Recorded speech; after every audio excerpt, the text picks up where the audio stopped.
Hello, ladies and gentlemen, and welcome again to Syriana Analysis. I'm your host, Kevork Almassian. Thank you very much for watching this commentary video, which is going to be about the meeting between Donald Trump and Benjamin Netanyahu. And today is the 8th of April, 2025.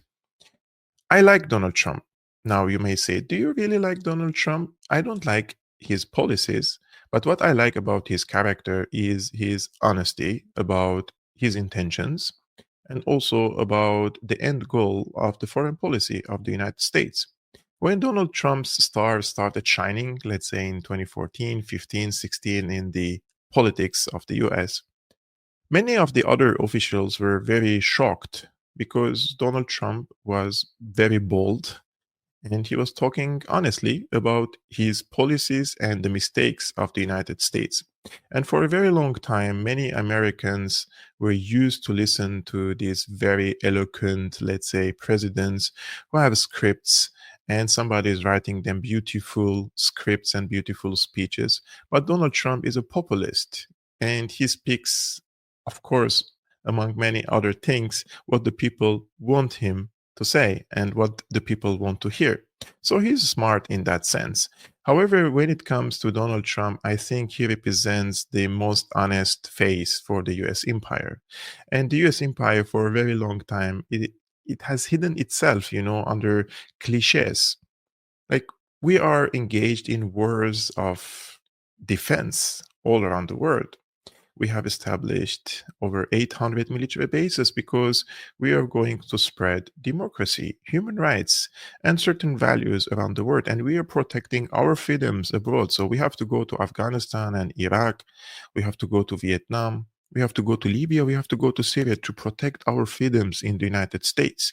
And this is how the elites in the US have spent trillions of dollars from the taxpayer money of the American citizens on wars that bring profits for the industrial military complex, for the bankers, and for these politicians, but not for the people of the US.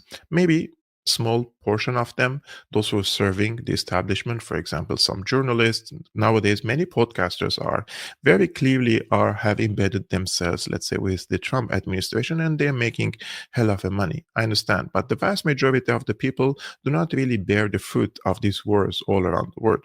But Donald Trump comes and tells you, no, we are here because we're an empire. And I remember one of his statements, I think he was with Erdogan in his first presidency, when he said, yeah, we stayed in Syria because we keep the oil, the oil is ours. But his predecessor, Obama, said that he's supporting freedom fighters in order to bring freedom and democracy to Syria. But Donald Trump was blunt and he was bold and he was honest. He said, no, we are there to keep the oil because we need the oil to finance our proxies in Syria. We're keeping the oil. We have the oil is secure. We left troops behind only for the oil. Something that he doesn't say, like he's honest, but maybe half honest. He didn't say that he is also there because of Israel, because he wanted to withdraw from Syria, and he has taken the decision to withdraw in 2017. But Netanyahu and also AIPAC and the neocons in the US have foiled this operation to withdraw from Syria. Now, one of his recent statements yesterday with Netanyahu, he said basically about Turkey that he had a phone call with Erdogan and he congratulated Erdogan for basically taking over Syria. So what Trump basically says is the summary of what I was trying to tell you on this YouTube channel since at least 8 years, that this war, if the outcome of this war is being favorable to these so-called rebels, then Syria will become a client state for Turkey and also for other regional countries. And nowadays we can see that Turkey has taken over a large swath of territories in Syria, and it has an enormous influence over the Julani regime. So I believe that at least half Syria is now in the hands of Turkey. The rest it's a combination of other powers, the US, Israel, and in other places also we have proxies for Qatar, Saudi Arabia, the UAE. It's basically a torn apart country. Now, in this case, Donald Trump was very clear. He says that Erdogan succeeded to do what others failed to do, and the regime change operation was possible thanks to him. With that being said, I believe it was Turkey, and I said that to him. I said, congratulations. You've done what nobody's been able to do in 2,000 years. You've taken over Syria with different names, but same thing. I said, you've taken it over. He's taken it over through surrogates. He goes, no, it was not me. I said, it was you. But that's okay. You don't have to say, well, it sort of maybe was me. Okay. But what he did, he's a tough guy and he's very smart. In his meeting with Netanyahu in the Oval Office, they also spoke about, of course, Gaza, which I think is a very important case which has been forgotten by the mainstream press and also by us in the alternative media, because there are also many other issues nowadays, like the issue of Syria. And myself, I'm focusing more on my country, Syria. Every place in the region has become like a hotspot, and I'm really sorry for the Palestinians, what they are going through. And Trump is being very honest again, unlike his predecessors.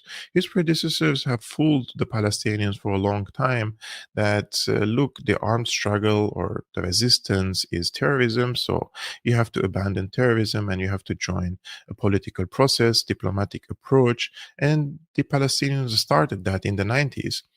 And this was only a smokescreen. All these peace talks, all these accords, and all these meetings that happened in the past that have given Israel legitimacy for the occupation and further expansion inside Palestinian territories. And if you compare the map of control over, let's say, the territories that were designated as Palestinian territories and compare them now in 2024 between the 90s and 2025, basically, you will notice a huge difference in the settlement buildings and basically the resettlement of Jewish settlers in the West Bank over Palestinian territories. And nowadays, the establishment of the Palestinian states, after all these years of talking and diplomacy, probably is far from happening. And I think after the Gaza onslaught, this has become like 0%. 0%. And I'm being very honest with you about this case. And the predecessors always told us that, yeah, we want to establish two-state solution. That's the only way out. But Trump flipped everything, or he's just being honest again about this case that the United States never intended to give the Palestinians a statehood. Therefore, they will occupy the Gaza Strip, or they plan to occupy the Gaza Strip. And Trump talks about basically an ethnic cleansing of 2 million people like it's a real estate project. And I think that's also little bit disgusting or beyond disgusting, let's be honest about it. But again, he's not lying to the people by saying like, oh my God, this is a humanitarian situation and we are there to establish a two-state solution and the Palestinians have to engage in talks. No. They just being on point, like direct and on point. We don't believe in a Palestine state. We will not give the Palestinian statehood. We will, in fact, uproot them from their homes. And remember, Gaza Strip is already a big refugee camp. Most of the Palestinians living there are not from Gaza. They have been expelled from their towns and from their cities.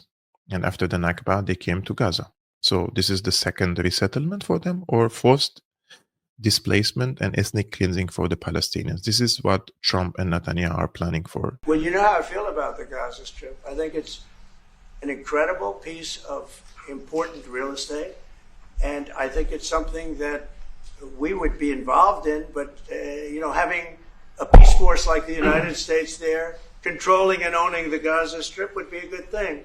Because right now, all it is for years and years, all I hear about is killing and Hamas and problems.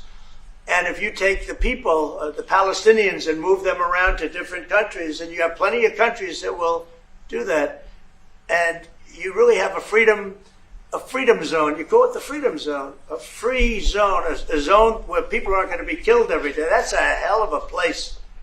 It's you know what I call it, a great location that nobody wants to live in, because they really don't. And when they have good living, real living, where Hamas and all of the problems they have, the level of death on the Gaza Strip is just incredible. Another major issue which has been definitely discussed between Trump and Netanyahu is Iran. Now, in the past few weeks, I've been critical of Iran, and of course, I received lots of backlash because of it. But I don't really care because I always tell you the truth and what I believe in, right? And my criticism for Iran was based on many factors, which I explained in length in the previous videos. But in this video, I will tell you that Iran and the United States have engaged now in indirect talks, according to the Iranian side. The Americans say it's direct talks, the Iranians say it's indirect talk. I think that I believe Iran in this case more, that it is indirect talk that is going to happen in Oman. However, why the Iranians are insisting on the indirect talk and now why not direct talks?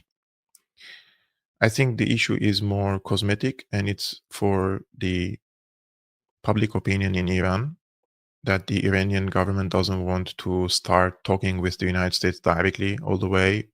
Meanwhile, the US under Trump are threatening Iran with war and destruction and talking lots of, let's say, giving lots of statements, aggressive statements against Iran.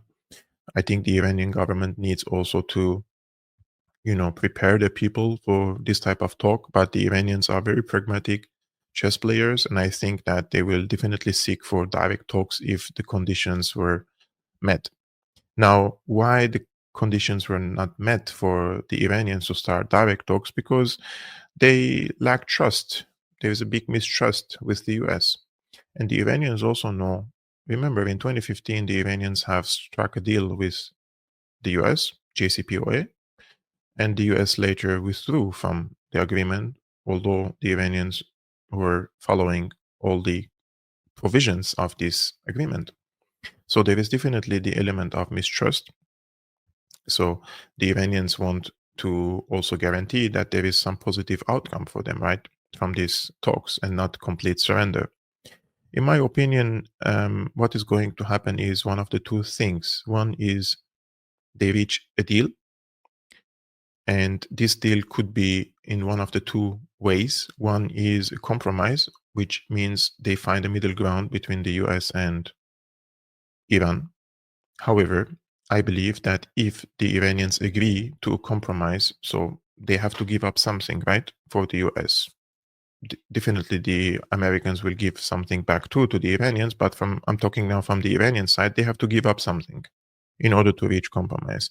And this will open the window for the future, in the future, that the Americans will come and ask for more compromises. So once you start giving compromises or giving concessions, this is how the US works. It comes after, let's say, 5 years or 10 years, and they take more and more and more, and they come closer and closer and closer. So you give them an inch, they take the inch, and then they come another inch, and they come another inch. So they play the long game. Iranians also do that, and the Americans know it. And the Americans know that in the past 50 years, Iran has prepared lots of allies in the region, which they call them proxies. And these proxies or allies of Iran were targeted by Israel for in the past 2 years now, and even more. So the United States wants to use this opportunity to impose a deal on Iran in its favor, the favor of the Americans, because if they leave Iran with a favorable deal in favor of Iran, then in the future, Iran could restart its, let's say, anti-American project in the region, which in the past they called the axis of resistance. So they want to use this opportunity to take as much as they can from Iran. So first thing is compromise, and this compromise could lead to other compromises in the future. And the second one is that Iran would accept all the conditions of the US, which is, in my opinion, it's not going to happen. So the Americans are between a deal that is based on a compromise, which both sides give up on certain things, or going to war. But it seems, in my opinion, that Trump, of course, prefers a diplomatic approach and doesn't want to go to direct war against Iran for many factors, one of which is Iran's military capabilities, and secondly, his capability to crush the global economy in the corridors, in the sea corridors that they control. So that's it's going to be very costly for the US and also for the allies of the US in the region. So if you can get something from Iran, so you strike a compromise or you strike a deal which Iranians could compromise and you also compromise, but then you come in the future again and ask for more. I think that's the approach that Trump wants to pursue. However, Netanyahu has, of course, other plans, and I think he's unhappy with Trump's statements that they are in direct talks, not indirect talks.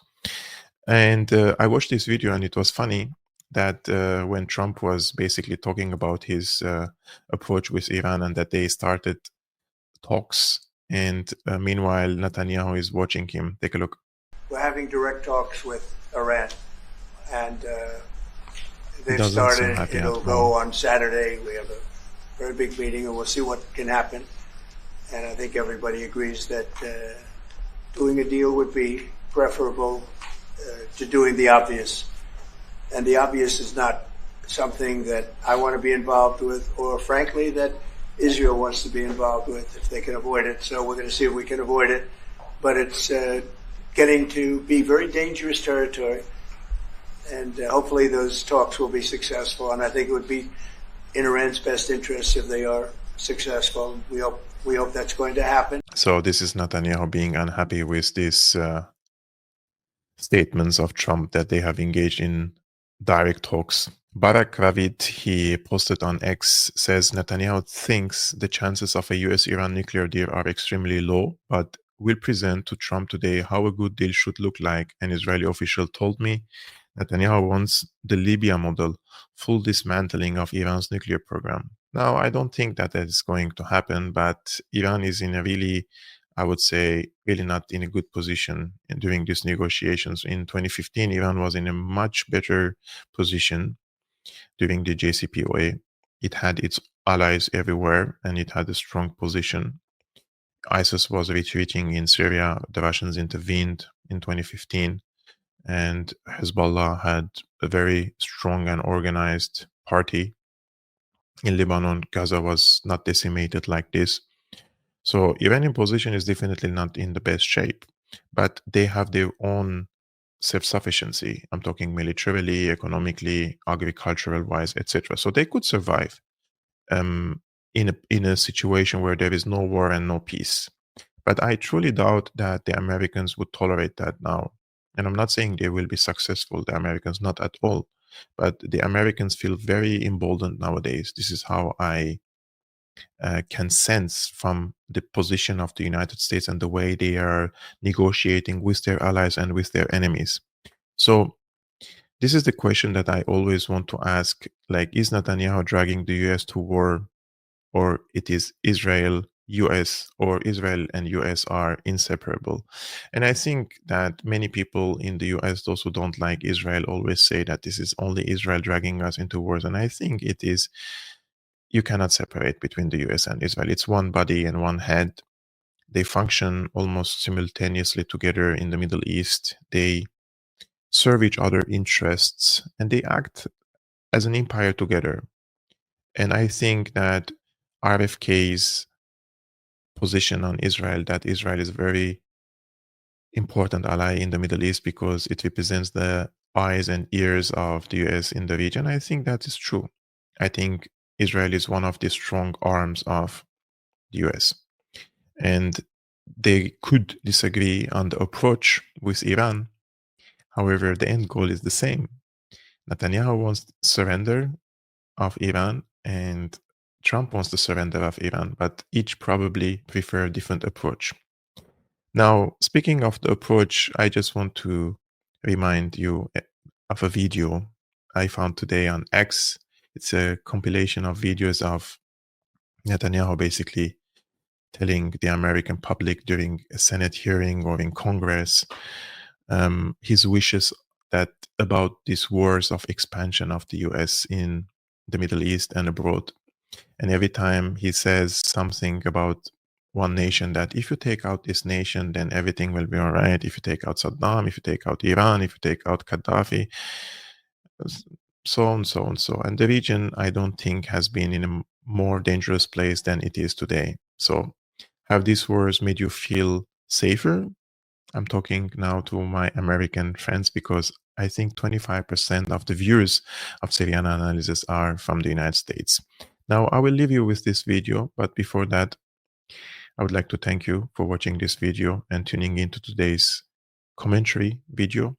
If you like this content, please hit the like button, subscribe to this YouTube channel. We are around 3,000 subscriptions away from hitting the 100K goal. And thank you so much. Peace be upon you, upon your families. Salam. If you take away the Soviet Union and its chief proxy, the PLO, international terrorism would collapse. If you take out Saddam's regime, I guarantee you that it will have enormous positive reverberations on the region. Obviously, we like to see a regime change, at least I would, in Iran, just as I would like to see in Iraq. The question now is a practical question. What is the best place to proceed? It's not a question of whether Iraq's regime should be taken out, but when should it be taken out? Are there any other nations that you would recommend that the United States launch preemptive attacks upon at this point? The answer is categorically yes. The two nations that are vying, competing with each other, who will be the first to achieve nuclear weapons, is Iraq and Iran. A third nation, by the way, is Libya as well. Libya is trying very rapidly to build an atomic bomb capability. We'll stand together to stop Iran's march of conquest, subjugation, and terror.